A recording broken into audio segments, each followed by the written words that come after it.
Kung masaya ka sa ginagawa mo ngayon, alam ko na, ka-coach, mag-success ka.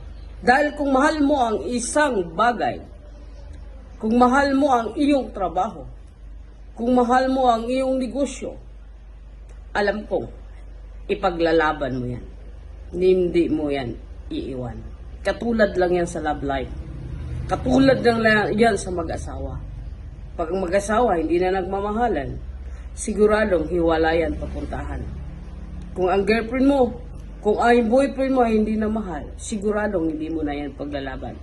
Kaya ang gusto ko malaman sa'yo, ang gagawin mo sa buhay mo, yung gusto ka talaga na mag-success, yung mahal mo. Yung mahal mo ang negosyo mo. Yung mahal mo yung trabaho mo. Lalo na kung ikaw nakakatulong sa community, nakakatulong sa pamilya, nakakatulong